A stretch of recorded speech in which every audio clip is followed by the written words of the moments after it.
Hi friends, నేను మీ మమత సత్యం. ఈరోజు మీకు ఎంతో టేస్టీగా ఉండే ములక్కాడ రసం పప్పుచారు చేసి చూపిస్తాను.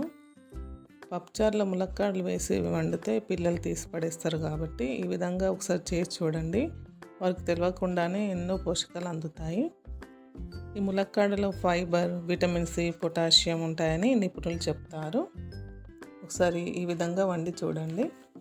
ముందుగా 2 కప్పుల కందిపప్పు తీసుకొని ఒక 2 సార్లు మంచిగా కడగండి.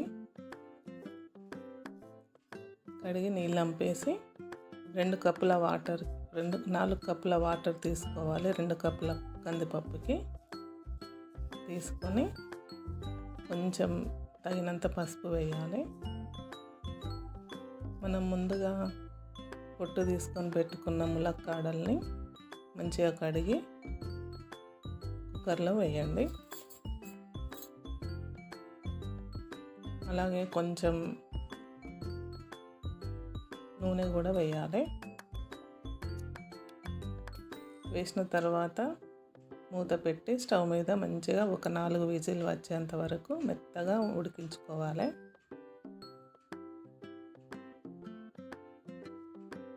ఈ పప్పు మనకు ఎంత మంచిగా ఉడికితే అంత టేస్టీగా వస్తుంది. అలాగే ఒక పెద్ద నిమ్మకాయ సైజ్ అంతా చింతపండు తీసుకొని ఒకసారి కడిగి నీళ్ళు అంపేసి మళ్ళీ కొన్ని వాటర్ పోసి మూత పెట్టి పెట్టుకోండి. మెత్తగా నానాలి చింతపండు.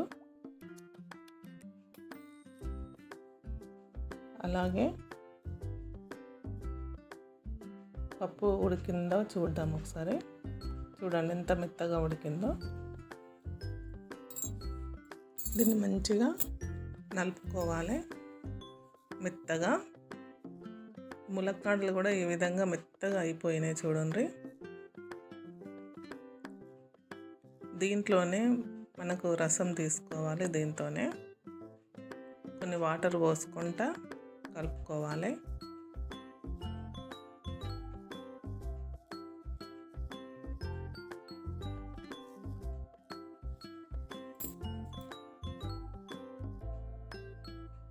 మంచిగా నలుపుకున్న తర్వాత ఒక జాలి తీసుకొని, వడబోసే జాలి తీసుకొని దానిలో మొత్తం వేసి మొత్తం రసాన్ని ఒక పెద్ద గిన్నెలో తీసుకోవాలి.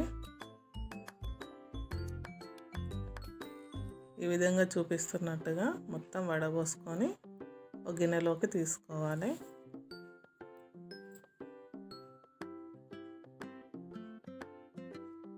రసం అంతా పప్పులో మొత్తం పడేలాగా చూసుకోవాలి. మొత్తం ఇట్లా ఈ విధంగా పిసికి ఆ పిప్పినంతా పడేయండి. ఈ విధంగా తీసుకున్న దాంట్లో మనం ముందుగా కట్ చేసుకున్న సోరకాయ, కొన్ని ములక్కాడలు కూడా వేసుకోవచ్చు, బెండకాయలు, క్యారెట్, కావాలంటే టమాటా, వంకాయలు ఒక్కొక్కటి వేసుకోవచ్చు, కొత్తిమీర, కళ్యామాకు అన్నీ వేసి స్టవ్ మీద పెట్టుకుందాం. పెట్టుకున్న తర్వాత మనం ముందుగా రసం తీసుకొని పెట్టుకున్నాం కదా చింతపండు, దాన్ని దీంట్లో వేసుకుందాం. అలాగే తగినంత ఉప్పు, కారం వేసుకోవాలి.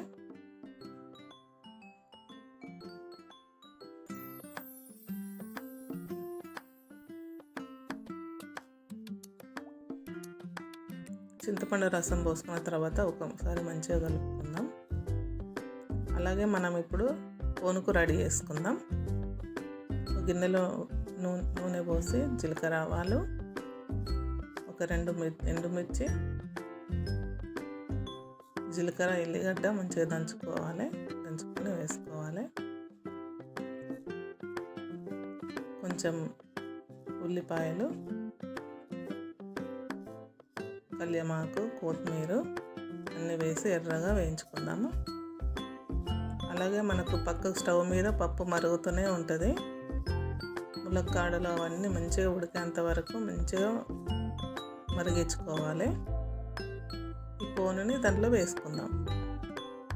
అంతే ఫ్రెండ్స్, ఎంతో టేస్టీగా ఉండే ములక్కాడ రసం పప్పుచారు రెడీ. ఈ పప్పుచారుని పిల్లలకు తినిపించండి. ఎన్నో పోషకాలు అందుతాయి. Thank you friends.